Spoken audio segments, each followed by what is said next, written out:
Sang Hyang Hayu. Manusia pada dasarnya terikat erat pada alam semesta dan memiliki pandangan akan adanya hubungan secara timbal balik dengan alam semesta.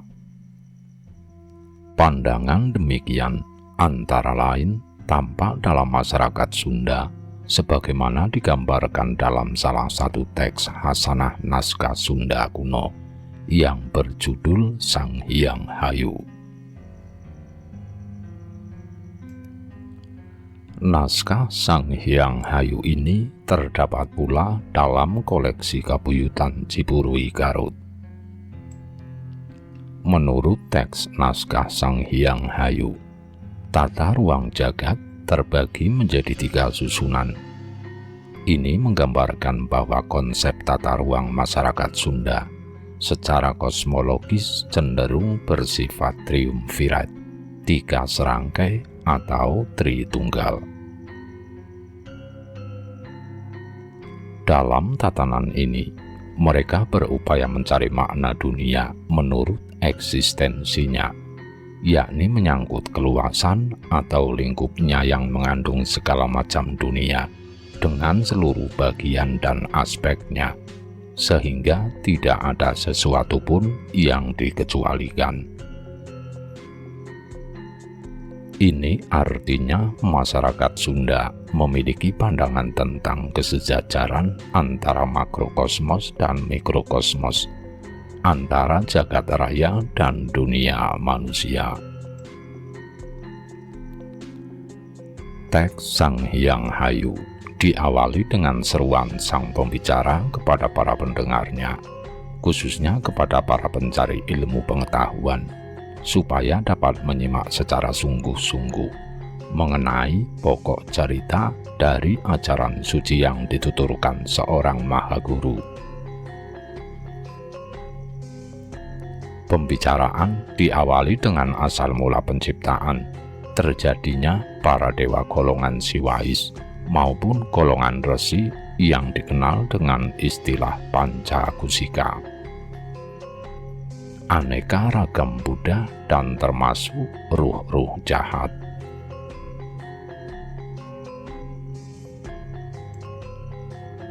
Menurut tuturan para leluhur, tata ruang jagat terbagi menjadi 3 susunan, yaitu susunan dunia bawah atau Saptapatala atau 7 neraka. Buhloka adalah bumi tempat kita berada saat ini yang disebut Madhyabada, dan susunan dunia atas Saptabuana atau Buana Pitu atau 7 surga. Jadi di antara Saptapatala dan Saptabuana disebut Madhyabada, yakni Pratiwi atau dunia tempat manusia. Saptapatala itu susunan bentuknya bagaikan kerucut tengadah yang terdiri atas 7 neraka: Patala, Nitala, Sutala, Talantala, Talaningtala, Mahatala, dan Atyanta Artapatala, neraka terdalam yang sangat mengerikan. Sedangkan susunan Saptabuana atau Buana Pitu menyerupai keadaan sarang lebah berbentuk labu, terdiri atas 7 surga: Buah Loka, Suwah Loka, Janah Loka, Tabwa Loka, Satya Loka, Mahaloka, dan Atyanta Artaloka atau surga tertinggi. Setelah Saptabuana, masih ada tempat 7 susun yang bersuasana sunyi hampa, yaitu Sunya, Adisunya, Paramasunya, Adyantasunya, Nirmalasunya, Sukmasunya, dan Acintyasunya. Di atasnya lagi adalah 7 susun yang berupa tempat kesirnaan lenyap, yaitu Taya, Aditaya, Paramataya, Adyantataya, Nirmalataya, Sukmataya, dan Acintataya. Kemudian di atas tempat tersebut masih ada tempat yang dinamakan Abhyantarataya, bagian terdalam kesirnaan.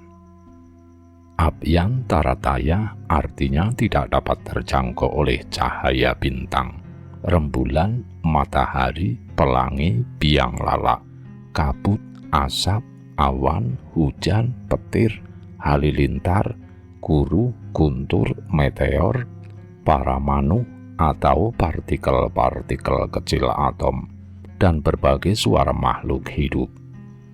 Semua itu tidak akan pernah sampai ke sana. Setelah Abyantarataya adalah pancatan mantra, 5 unsur halus yang terdiri atas budi bijak, guna pandai, pradana saleh.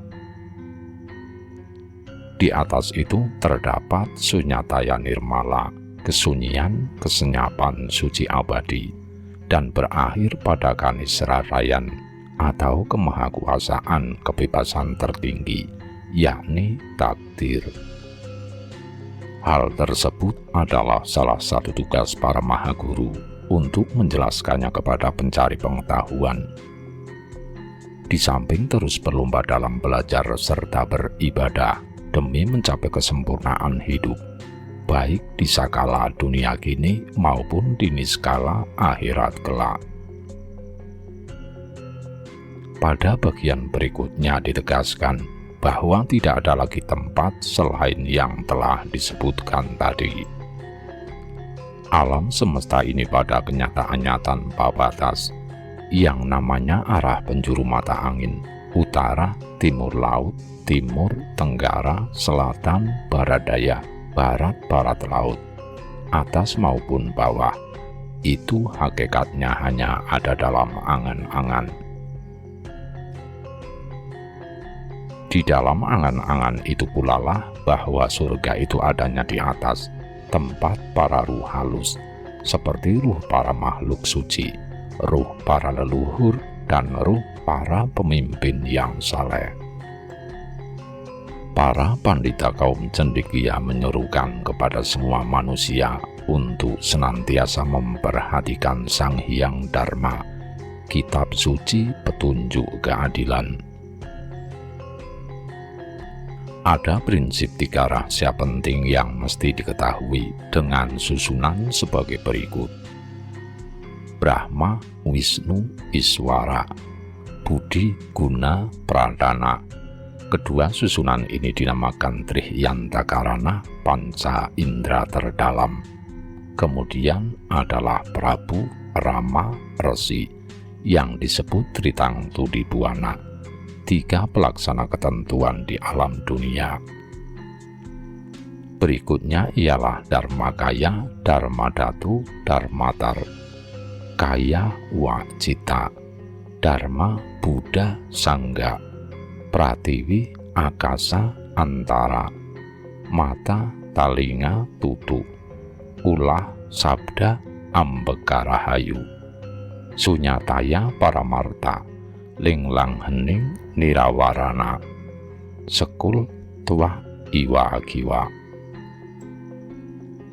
Ketiga konsep tersebut oleh golongan penganut Siwais dinamakan Trikaya Paramarta, 3 kekuatan tertinggi, sedangkan oleh golongan penganut Buddhis disebut Trikaya Parisuddha, 3 kekuatan suci. Setiap manusia harus dapat melepaskan diri dari kebodohan.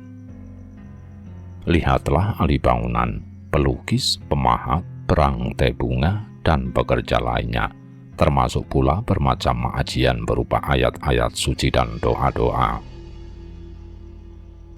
Semua itu adalah kepandaian yang harus dianggap sebagai pangkal ilmu pengetahuan. Inilah yang dinamakan Sang Hyang Ajnana, ilmu pengetahuan yang harus dicari para siswa, yang pada hakikatnya sudah ada di dalam setiap diri manusia, hewan, tumbuhan, serta seluruh benda di jagat ini.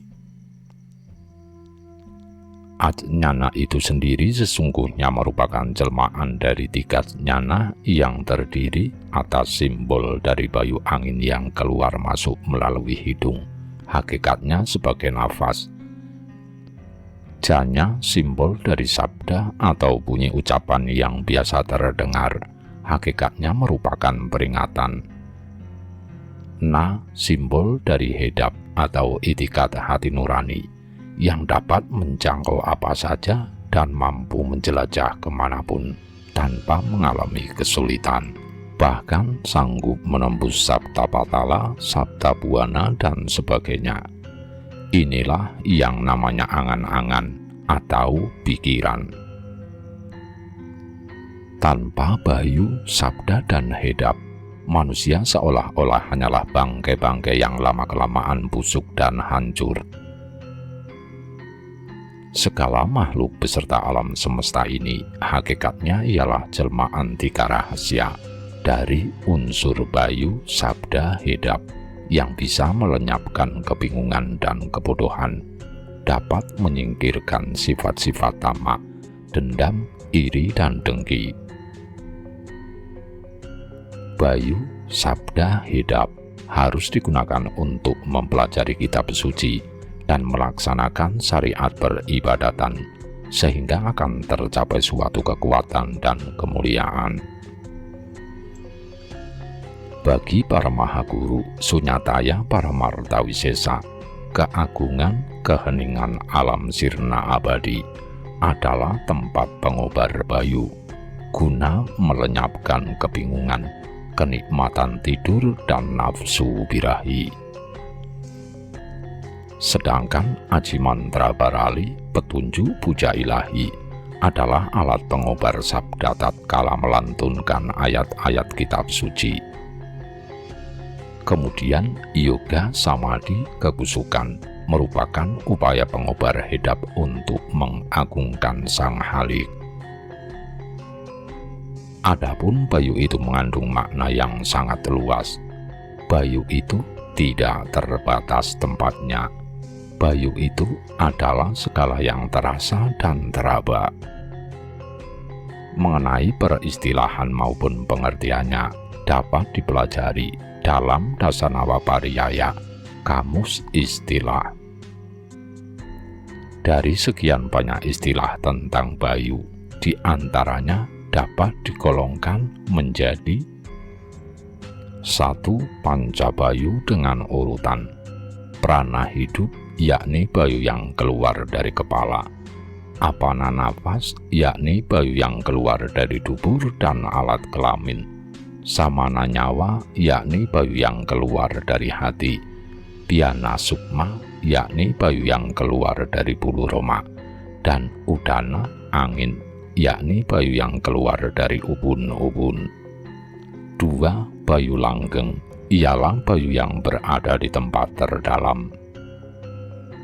3. Angin, ialah bayu yang berhembus. 4. Riwut, ialah bayu yang meniup deras. 5. Bayu sedung, ialah bayu yang memporak-porandakan. 6. Haliusus, ialah bayu yang berputar-putar menyapu segala benda. 7. Wagiyut, ialah bayu yang menyertai hujan. 8. Ampuhan, ialah bayu yang menyertai gelombang di laut. 9. Maruta, ialah bayu yang menerjang hebat. 10. Pawana, ialah bayu yang meniupkan wewangian. 11. Ambekan, ialah bayu yang keluar masuk hidung. 12. Dewa Masih, ialah bayu yang menggetarkan roh. 13. Hurip Purusa, ialah bayu yang tinggal diam berkuasa di alam tubuh. 14. Windu Pepet, ialah bayu yang digerakkan di dalam tubuh. 15. Meretum Bayu Sangkreti, ialah bayu yang menebarkan angin kenangan. 16. Windu Nada, ialah bayu yang menyerukan 3 suku kata suci di dunia nyata, biasa dinamakan heb-heb tempat bernaung. 17. Windu Rahasia, ialah bayu yang tinggal menjelma dalam indera. 18. Pinggala, ialah bayu penghantar kehidupan dan kematian. 19 Susumena ialah bayu yang hadir dan mengganggu dalam tidur sebagai mimpi, berkelap-kelip seperti kunang-kunang. Dasanama Pariyaya mencatat aneka ragam pembuktian adanya keterangan mengenai sabda. Salah satu hal penting ialah ada sabda yang tersembunyi di dalam sabda itu sendiri. Artinya, ada sabda sama halnya dengan tidak ada sabda. Sabda seperti juga bayu, mengisi seluruh makhluk dan jagat semesta. Sabda merupakan pembuka tabir rahasia, karena dengan sabda dapat menamai segala apa yang tampak dan terdengar, yang terasa dan teraba, pemasti dunia yang nyata dan yang tidak nyata, sarana perjanjian di alam semesta. Dan sabda tidak akan pernah berkurang meskipun makhluk bertambah. Berbagai istilah serta keterangan mengenai hidap terinci dalam Dasanama Pariyaya. Kita tak usah bingung dengan istilah-istilah seperti hidap kalbu, angan-angan atau angan-angan, kira-kira dugaan, upaya akal, cintia asmara birahi, budi perilaku, mana hati, pratisnya atau janji, semita senyuman, atma jiwa, parama atwa jiwa tertinggi, sukma atma jiwa halus, dan sebagainya. Hidap juga seperti bayu dan sabda tanpa batas. Hidap itu ketika digunakan untuk melihat keluar dari mata, mendengar keluar dari telinga, mencium keluar dari hidung, merasa keluar dari lidah, dan meraba keluar dari kulit. Hidaplah yang membuat sesuatu hadir dan sirna dalam mimpi. Kasar dan lembutnya bayu, sabda, hidap dapat diketahui. Kasarnya bayu karena bisa dimasukkan, dikeluarkan, dan ditahan di hidung. Lembutnya bayu tak terpegang. Kasarnya sabda adalah apa saja yang bisa terdengar, terucapkan, dan tertahan. Lembutnya sabda karena tak terlihat. Kasarnya hidap dapat digunakan untuk melihat, mendengar, mencium, meraba, dan merasa. Lembutnya hidap tak pernah kesulitan kemanapun pergi, serta begitu cepat sampai ke tujuan, tak berbekas dan tak bersisa. Buana adalah bumi dan angkasa, sedangkan sarira adalah semua yang ada di bumi dan di angkasa, serta di antara keduanya. Sarira di angkasa adalah benda-benda langit seperti bulan, bintang, matahari, dan planet-planet lainnya pengisi jagat raya. Sarira di bumi adalah benda-benda bumi seperti air, gunung, samudra, manusia, binatang, tumbuhan, dan sebagainya. Semua itu ialah Sang Hyang Ajnana, sumber ilmu pengetahuan. Pratiwi dan sarira disimbolkan sebagai bujangga. Bu ialah pratiwi, angga ialah sarira, juga bu ialah sarira, dan angga ialah pratiwi. Jadi semua pratiwi adalah sarira. Pratiwi terbalik ialah tanah, dan pratiwi bergerak ialah sarira. Inilah arti sesungguhnya dari pengetahuan yang dinamakan saku, yang mengakui tak terakui. Meleburnya antara saku dengan bayu, sabda, hidap adalah menjadi sanu, yang disebut sang yuaga cikal bakal. Sanu adalah pembangkit kenikmatan dan manfaat bagi pasangan ayah ibu yang manapun, yang kelak menjelma menjadi penghuni dunia. Sanu adalah sastra buku petunjuk yang tak dipelajari, guru yang tak bisa ditanya, dan diri di dalam dirinya sendiri. Bayu sabda hidup adalah batas dari segala yang terasa, teraba, dan terdengar. Sementara Sanu sama sekali tidak berada di antara batas itu, dan dia memiliki, tidak dimiliki. Sanu adalah ayah, ibu, dan anak sekaligus yang akan tersusun menjadi pria maupun wanita. Sanu diibaratkan pandita yang memberi kesempurnaan lewat Sang Hyang Dharma, hukum keadilan. Sanu pada hakikatnya adalah cikal bakal atas kehendak Sang Manon yang tergenggam dan menggenggam. Adapun Sang Manon itu memiliki 11 sifat, yaitu 1. Acintya, tak terperkirakan; 2. Adresa, tak terjangkau penglihatan; 3. Abhyapadesa, tak terketahui tempatnya; 4. Advaya, tak ada duanya; 5. Awijnana, maha pandai, tak terjangkau oleh ilmu pengetahuan; 6. Awimohita, tak kebingungan; 7.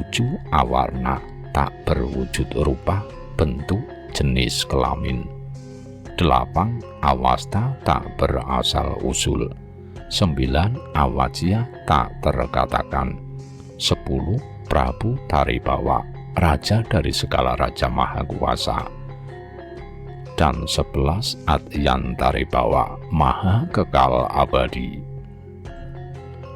Sanu adalah mukta jiwa, jiwa bebas, karena berada dalam dirinya sendiri, namun terpusatkan ke dalam Sang Manon.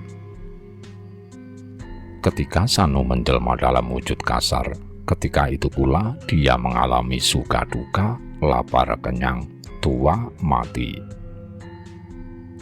Dalam keadaan sengsara derita, Sanu terkena oleh pancagati sangsara, panca 5, agati rasa derita, sangsara kesengsaraan. Ini artinya menunjukkan adanya konstelasi sebagai berikut. 1. Buana adalah tempat dia berpijak. 2. Sarira adalah tempat penjelmaannya. 3. Bayu adalah penyebab derita, ibarat air neraka. 4. Sabda adalah penyebab perkataan dosa, ibarat api neraka. 5. Hidap adalah angan-angan jahat, ibarat panas neraka. Selama terkungkung dalam pancagati sangsara, Sanu itu menjelma ibarat raksasa yang rakus, serakah, dungu, garang, dan berwatak jelek lainnya. Itulah sebabnya kehidupan ini ibarat roda berputar, lahir mati berulang-ulang. Satu-satunya penangkal pancagati sangsara adalah pancamarga yang terdiri atas sandi, tapa, lunggu, pratyaksa, dan kalpasen. Sandi adalah tutur yang hakikatnya sebagai peringatan. Sifatnya tidak salah tumbuh, tidak salah wujud, dan tidak salah rasa. Buktinya manusia melahirkan manusia, ayam beranak ayam, begitu pula tanaman tidak salah berbuah. Dengan demikian, sandi adalah kodrat, kodrat adalah takdir, takdir adalah si tutur, yakni penjelmaan Sang Manon. Tapa adalah membuat perasaan husuk agar bersih dari nafsu keduniawian dan nafsu birahi.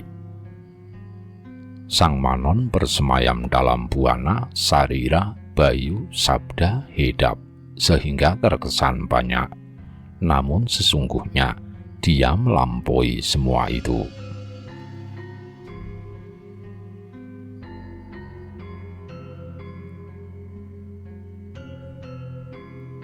Tujuan tapa ialah mencari ekatwah, keesaan Sang Manon dalam penjelmaannya sebagai Sang Menget. Sang Menget hakikatnya adalah tempat tinggal, bukan untuk ditinggalkan. Lungguh adalah kedudukan yang teguh. Di dalam hal ini, Sang Manon menjelma sebagai si Pageh yang maha teguh, agar Sang Manon tetap teguh di sakala niskala dunia akhirat. Maka para siswa, umumnya setiap manusia, harus banyak melakukan ibadah dan berbuat amal kebajikan. Dunia, surga, dan neraka sama sekali tidak ada artinya bagi Sang Manon. Buana, Sarira, serta Bayu, Sabda, Hedap akhirnya sirna. Akan tetapi Sang Manon tetap teguh, baik dalam wujud nyata maupun dalam wujud tak nyata menurut hakikatnya, tanpa berulang dalam kelahirannya. Lungguh dapat mempertemukan manusia dengan yang maha teguh bukan secara kebetulan di alam yang bersifat senang tak kenal sedih, suka tak kenal duka, baik tak kenal jahat, terang tak kenal gelap. Pratyaksa adalah sumber dari segala sumber kejadian, yakni Sasembawa. Nyatanya adalah hakikat penjelmaan Sang Manon yang ditentukan oleh Hedap sebagai sumber keindahan dan Tutur sebagai sumber yang mengatur. Sementara yang menjadi dasar kejadian adalah 3 rahasia. Hakikat 3 rahasia terdiri atas Hedap adalah yang dibuat, Tutur adalah hasil perbuatan, dan Sang Manon adalah yang membuat. Ibarat asal api yang datang dari Sunyataya, keheningan abadi yang tersusun atas api atau Sang Manon, nyala, Hedap, dan panas atau Tutur.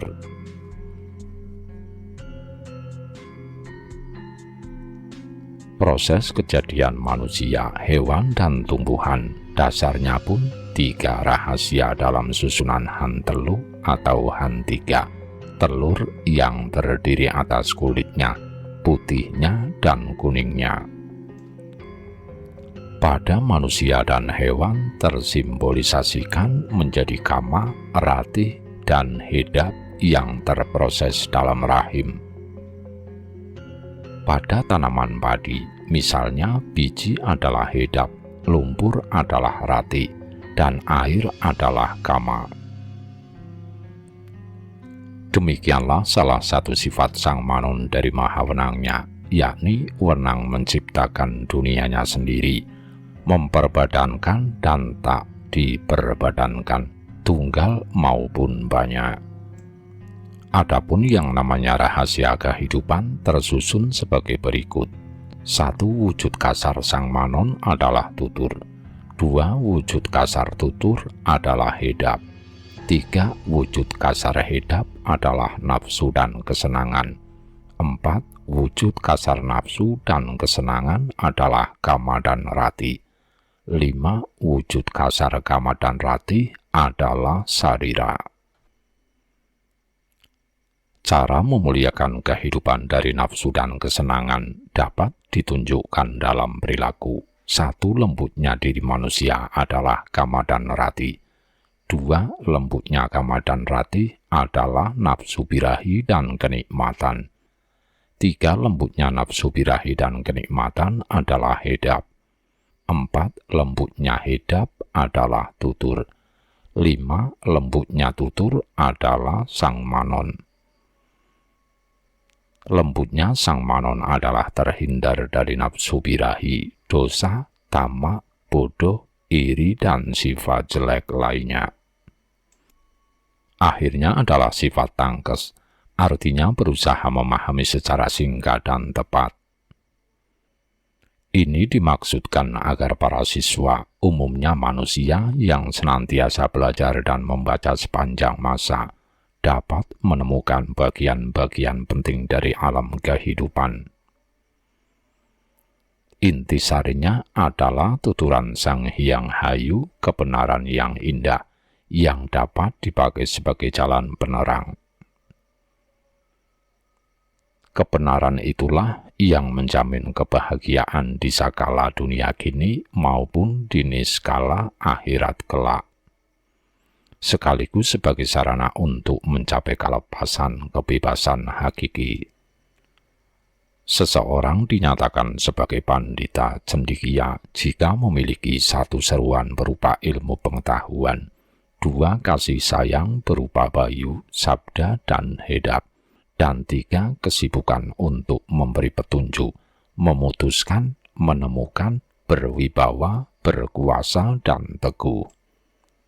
Salah satu hal penting adalah tentang astaguna 8 kearifan. Astaguna itu adalah pedoman yang harus diketahui dan dijiwai serta dilaksanakan oleh sang Swagadharma, para pengabdi hukum. Masing-masing ialah 1. Animan, berbudi halus ramah, 2. Ahiman, tegas, 3. Mahiman, berwawasan luas, 4. Lagiman, gesit terampil, 5. Prapti, tepat sasaran, 6. Pragamya, ulet tekun, 7. Isidwa, jujur, dan 8. Wasidwa, terbuka dikritik. Astaguna ialah yang mesti dijiwai, terutama oleh pada raja, kaum intelektual, dan para pejabat pelayan masyarakat lainnya.